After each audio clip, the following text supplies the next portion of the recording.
Hello, I'm Tommy Moore from Bartitsu Lab, and today we're going to be looking at some gutter boxing. Why do I call it gutter boxing?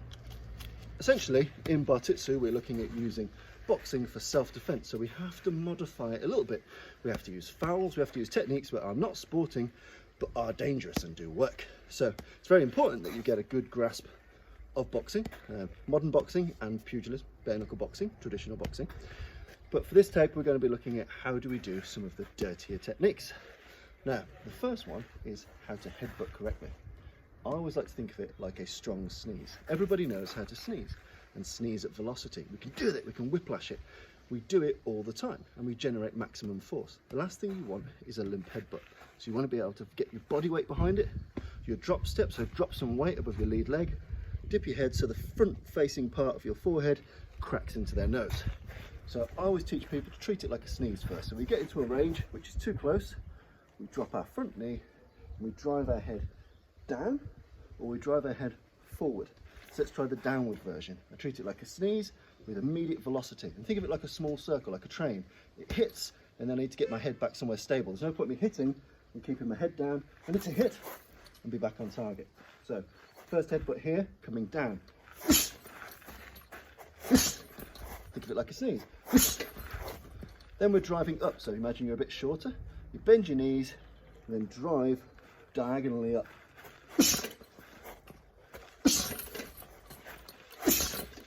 Okay, so that's the headbutt. We can use that in situations where we've boxed and we've bended too close and we need to break.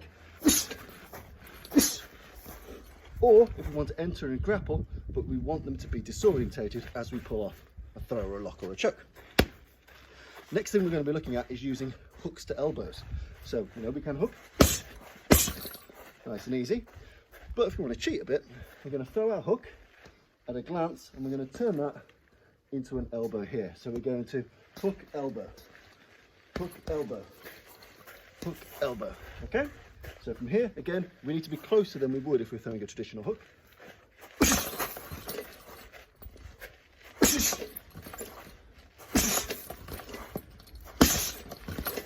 So again, we're here, we've got nice and close. We should be in grappling range, but I can get one last hurrah of shots. I throw my tight hook, keep it nice and close to my body. I think it works better with a vertical fist. Then as soon as we're past the point of the target, let's say I've clocked the chin here, I turn that into a ripping elbow. Boom, boom, boom. Nice bit of gutter boxing, hook to elbow. We also need to look at some of the Bartitsu blocks, in that I can block in the traditional pugilist fashion. So I can parry, I can bob, I can weave, I can slip, I can do all of these things, but I can also do destructions. Some of them are quite hard to pull off, but I'll show my favourite one. There's lots. You see I've got a 52 hands boxing t-shirt on, lots of elbow blocks in that particular system. But the one I like the most, which I think could have some parity with Bartitsu, is essentially using your lead hand to guide the blow that's coming at you into the elbow. So if you're coming to my chin, I'm going to use this hand to manipulate the incoming fist into this target. I can do it either way. One hand to move the fist, the second one to drive it into the point of the elbow. You do get lots of other blocks like this, like this, like this, but those are rather passive. I'm hoping that you hit the point of the elbow. With this one, I'm in a bit more control. I control where that fist goes and I drive it into something really sharp and painful for your hand. So if we're boxing bare knuckle, bam, bam, I drive that fist into the elbow. I've got a gap to see and I can move in to other techniques. So again, nice and simple things for you to try out there.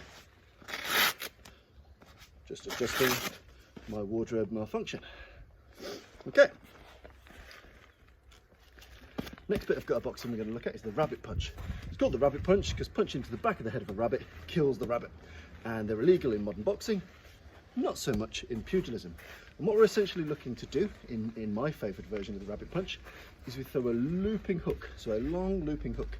And its aim is to wrap around the head somewhat and use the knuckles in the base of the neck.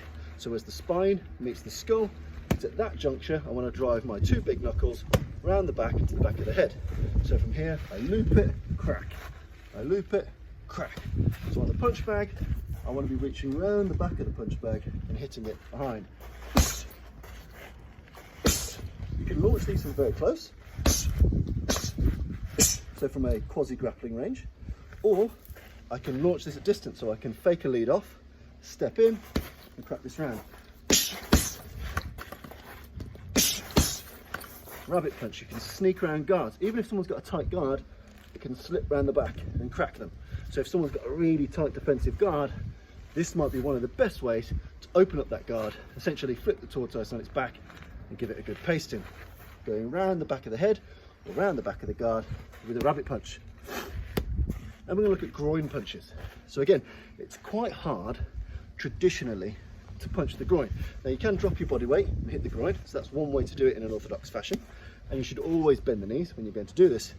But I always find that the thumb down method for punching to the groin is really useful. I have to do it a bit higher here because of the camera height, but essentially I drop my knees and I fire this shot out. I fire it straight down. So if we're up high, I might fake something up high, then drop that straight into the groin, straight into the bladder. I can throw anything. I can throw a lazy overhand, so you do a high cover, and I can fire that body shot straight into the breadbasket.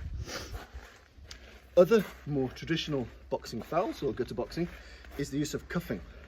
Now in cuffing, you treat it anything that runs along the edge of your glove. And obviously without the glove, it's essentially like a shooter strike. But with your glove, you're cuffing, you're throwing hammer fist style shots. And again, you'd be cuffing into the biceps of your opponent, into the forearm, both of these, you don't want to take too many of them, or into the jaw. So again, if we're cuffing, and again, we're going round, hit, and bring it straight back to guard. Nice and simple. Cuffing techniques, we can use it to ward off blows, stop those punches coming in, or we can use them to chew up range before we move into nastier things, throws, grapples, breaks and locks and so on. We've got thumbing, obviously. You'll note on a modern glove, they've got this little strip here. On a lot of the traditional gloves that I use, there is no such strip. And what we're essentially doing is driving the thumb forward. Now, the important thing for this is to get used to combining it with traditional boxing. So there's no good me just hoping and get the thumb in the eye, and that's the end of it. So when I get my thumb in, you go, ow, I still need to hit you with something that puts you out the game. So get used to throwing these as combination techniques. I throw my thumbing shot, then my straight. I get my thumb in, then I get something powerful. You can't just rely on the eye gouge or the eye poke or the thumbing strike to finish the fight for you. You still need something deadly. So thumb, straight, thumb, hammer fist. You've got to be able to use that thumb in coordination with something that causes permanent and lasting damage. With palming. Now, palming, you're using the unpadded part of the glove, or if you don't have gloves on, you're using your palm. Some of the best ways to use this, I find, are not going straight forward, but actually to come slightly across.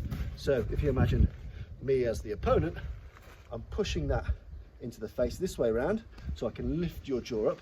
I'm giving it a bit of a smack, but I'm running it across, because that raises my shoulder to my neck, keeps that part of my head safe. After which point then, I can throw something else. So I can do palming up here, into a straight, palming up here, into an elbow, palming up here, into a headbutt. All of these things are possible from the palming position. So here,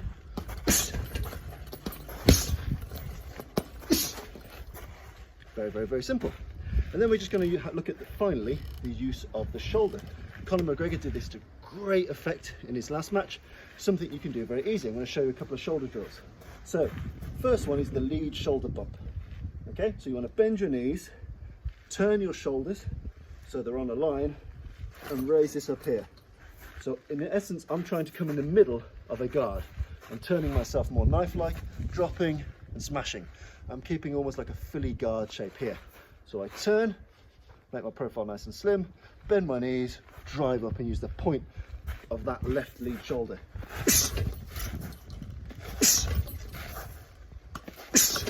So again, I'm making a slimline profile. If I'm doing it with the right hand, what I've probably done is I've got too close. I've fumbled the technique and I need a bit of range. So if I've got too close, again, I'm going to drop my weight, but I'm going to twist my right leg and my right hip as if I were throwing a hook or a straight. So I turn like this, bang, I make a sharp strike here.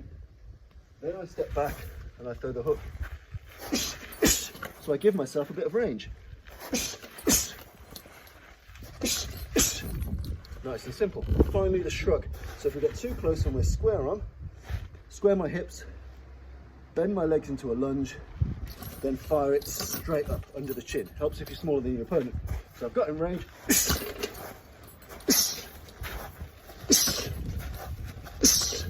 So those are some of the ways you can use gutter boxing in your Bartitsu or any other martial arts that you like. If you like those, let me know. If you'd like to see anything else covered, please let me know. I'm Tommy Moore from the Bartitsu Lab. Thank you.